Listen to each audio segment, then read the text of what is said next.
시청자 여러분 안녕하십니까? 지방자치 중점 소식을 전하고 더 나은 지방자치의 방향성을 제시하는 지방자치 1번지입니다. 지난 21일에는 오는 7월에 개통하는 인천도시철도 2호선 열차가 시험 운행을 하는 중에 다른 열차와 추돌하는 사고가 발생했는데요. 이와 관련해 지난 30일 인천시가 기자회견을 열었습니다. 시스템 문제가 아닌 기관사의 실수임을 강조했는데요. 김승균 기자의 보도입니다. 인천시가 지난 21일 시범 운행 중 발생한 인천도시철도 추돌 사고에 관련해 기자회견을 열었습니다. 21일에 발생한 열차 사고에서는 다행히 인명피해는 없었지만 이 사고를 계기로 그동안 홍보되었던 무인열차 시스템의 문제점에 관련해 우려의 목소리가 높아졌습니다. 도시철도 관계자는 이날 기자회견을 통해 21일에 발생한 추돌 사고는 당시 무인 운행을 진행하다가 사고가 난 것이 아니며 실제로는 운행 테스트를 위한 기관사가 탑승해 있었고 기관사의 전방 미숙지와 수동 조작 관련 실수로 인해 문제가 일어난 것이지 무인 운행 중에 발생한 사고가 아님을 강조했습니다. 관제실 통신이 없는 상태로 운전되신 거예요? 예, 본인이 끈 거예요. 한편 도시철도 관계자는 추돌 사고와 관련한 후속 대책으로 사고 열차 중 대부분은 오늘까지 복구를 완료했고 이미 계획된 개통 일정에는 문제없이 진행되며 무인 운전 시스템에 관해 지속적인 시험 운행과 분석을 통해 차질 없이 진행될 것이라고 말했습니다. K랜 김승균입니다. 전라북도 정읍시의 인구가 1967년을 정점으로 꾸준히 감소해 왔는데요. 지난해부터 15만 명 선마저 붕괴돼 이를 회복하기 위해 적극 나섰습니다. 김성지 기자의 보도입니다. 전라북도 정읍시는 인구 감소에 대비해 인구 15만 명 회복 운동에 나섰습니다. 정읍시는 30일 정읍시청 5층 대회의실에서 기관단체 기업체 대표 및 실무 담당자 50여 명이 참석한 가운데 정읍 인구 15만 회복을 위한 기관단체 기업체 간담회를 가졌습니다. 이날 간담회에서 김생기 시장은 2018년까지 전략적인 인구 회복 시책이 필요하다고 강조했으며 참석한 기관단체 기업체 대표들은 인구 감소 상황에 공감하며 인구 회복 시책에 적극 협력함으로써 정읍시 미래성장 동력 창출을 위해 최선을 다해 노력할 것을 다짐했습니다. K랜 김성지입니다. 지난주부터 나흘간 열린 제42회 전주 대사슴놀이 전국대회가 어제부로 막을 내렸는데요. 국악계 각 분야의 장원이 선발됐습니다. 위광 기자가 다녀왔습니다. 국악의 흥과 멋으로 전주를 뜨겁게 달궜던 제42회 전주 대사슴놀이 전국대회에서 김도연 씨가 판소리 명창부 장원에 올랐습니다. 김도연 씨는 전라북도 전주시 경기전에서 열린 국악계 최고 등용문인 전주 대사슴놀이 전국대회 본선에서 조자룡 활 쏘는 대목을 열창해 대통령 상인 장원을 차지하며 명창부 장원을 수여받음에 따라 국내 최대 규모 상금인 4천만 원의 상금과 함께 1천만 원 상당의 부상을 거머쥐게 됐습니다. 김승수 전주시장의 개회사를 시작으로 진행된 이번 대회는 시대를 넘나드는 공연과 신명나는 농악 무대 등 우리 국악의 무한한 발전 가능성을 엿볼 수 있는 무대를 선사함에 따라 관객들로 하여금 열띤 환호를 받았습니다. 제가 3년 동안 지금까지 열심히 준비해왔고요. 작년이랑 재작년 같은 경우 2등해서 아쉬웠는데 이번에는 꼭 1등 하려고 마음을 딱 다잡고 다들 열심히 해가지고 좀 준비해서 나오게 되었습니다. 구민농악단! 예스! 한편 전주 대사슴 놀이의 마지막 날인 30일 태조로 쉼터에는 대사슴 놀이터가 설치되어 판소리, 타악, 종이공예, 한지공예 등 다채로운 체험 공간을 마련해 방문객들로 하여금 우리의 아름다운 문화유산을 만끽할 수 있도록 하였습니다. 전주 경기전에서 K랜 유희광입니다. 전라북도 완주군이 화상병 방제를 위해 6월까지 중점 관리 기간에 들어가는데요. 농가에 약재를 공급하고 지속적인 예방 교육을 실시한다고 합니다. 김순균 기자의 보도입니다.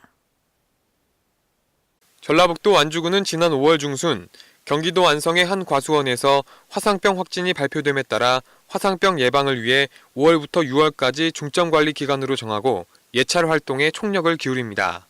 배 화상병은 한 번 걸리면 치료 방법이 없고 식물방역법상 최상위로 분류되는 병으로 지난해 경기도 안성과 충남 천안, 충북 제천 지역까지 발생해 43개 농가가 폐원한 바 있습니다. 이에 따라 완주군은 지난 2월 화상병 방제 전용 약재를 사과, 배 재배 농가에 공급하고 농가 교육 및 예찰 활동을 지속적으로 실시하고 있으나 화상병의 전염성이 매우 강하고 기온이 오를수록 전파 속도가 빨라지는 특성이 있어 초여름 날씨를 보이는 요즘 더욱 세심한 예찰과 관리가 절실한 입장입니다. 이에 완산 기술 보급과 관계자는 화상병 예방을 위해 농기구 소독과 묘목 관리 등 관리 수칙을 철저히 지켜주기를 당부했습니다. Kren 김승균입니다. 전라북도 군산시가 대학생 학자금의 대출 이자를 전액 지원합니다. 경제적 어려움을 겪고 있는 학생들의 학업 집중을 돕기 위해서인데요. 유희광 기자가 취재했습니다.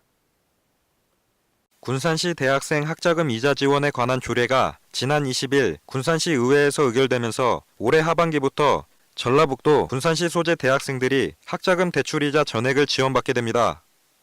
이번 의결된 조례는 학생들이 학업과 아르바이트를 병행하며 매학기 준비하기에는 비싼 대학 등록금과 이로 인한 학자금 대출로 학교 생활에 경제적 어려움을 겪고 있는 대학생들이 이자 부담을 한층 해소하고 균등한 고등교육 기회 보장으로 학업에 집중할 수 있도록 하기 위해 마련됐습니다. 우리 학생들이 재학 중에 조금이나마 정신적으로 이렇게 좀 부담이 되는 그런 이자 문제에 대해서 지원이 될 수 있으니까 많은 학생들이 참여해서 조금이라도 혜택을 봤으면 좋겠습니다. 학자금 대출이자 전액 지원 대상자는 신청 기준일 주민등록이 군산시로 등록되어 있고 한국장학재단에서 학자금 대출을 받은 대학생으로 이자 지원은 휴학기간 최대 6학기를 포함한 대학 재학 기간 동안 이루어지게 됩니다. 하반기부터 학자금 대출 이자 지원이 시작되는데 저희도 이제 신청을 해가지고 이제 지원을 받을 수 있게 되었는데 근데 그래서 그 시간 아르바이트 하는 시간을 이제 학업에 집중할 수 있는 시간으로 전환할 수 있게 되어서 좋을 것 같습니다. 이자 지원 사업과 관련해 소요되는 비용은 향후 추경 예산을 확보한 이후 군산시 학자금 이자 지원 심의위원회 심의를 거쳐 한국장학재단을 통해 지원 대상, 범위, 방법 등이 결정됩니다. 한편 학자금 대출 이자 지원 수혜 가능자는 지난해 기준 1,000여 명에 달하는 것으로 파악됐으며 올해를 시작으로 오는 2020년까지 12총 2억 원을 들여 사업을 진행할 계획입니다. Kren 유희광입니다. 강원도는 2013년부터 동해시 망상동 일원 193만 평을 사계절 명품 해양 국제 관광도시로 조성하는 망상지구 사업을 추진해오고 있는데요. 이번에 망상지구 사업의 개발 방향을 제시하는 마스터 플랜 수립 내용이 공개됐습니다. 김순균 기자의 보도입니다. 강원도가 망상지구 개발 방향을 제시하는 마스터 플랜 수립 내용을 공개했습니다. 동해안권 경제자유구역청에 따르면 마스터 플랜은 망상지구 개발 사업 시행자인 동해개발이 지난해 7월부터 계획 수립에 착수한 이후 약 10개월에 걸쳐 수립되었습니다. 이번 마스터 플랜을 통해 도시의 미래 모습을 미리 추상해 도시 개발 방향, 도시 형태 등 기본 골격을 정하고 향후 도시의 큰 방향과 함께 도시 개발의 근간을 마련하게 됩니다. 한편 이번에 공개된 마스터 플랜은 6월부터 한 달간의 보완 기간을 거쳐 실시 계획 수립에 반영하게 됩니다.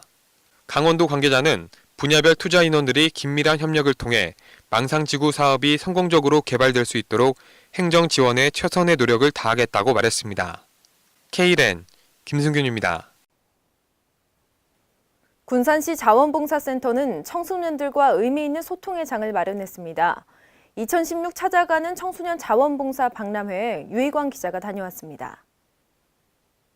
2016 찾아가는 청소년 자원봉사 박람회가 27일 전라북도 군산시 중앙고등학교에서 그 문을 열었습니다. 박람회는 청소년 유관기관, 지역사회 공공기관 등 총 20개 기관이 부스를 설치해 청소년들에게 유익한 정보를 제공함과 동시에 청소년들이 쉽게 노출될 수 있는 사고 및 위험들을 사전에 예방하고 청소년 자원봉사를 활성화하여 보다 창의적이고 역량 넘치는 청소년상을 만들어 나가고자 마련됐습니다.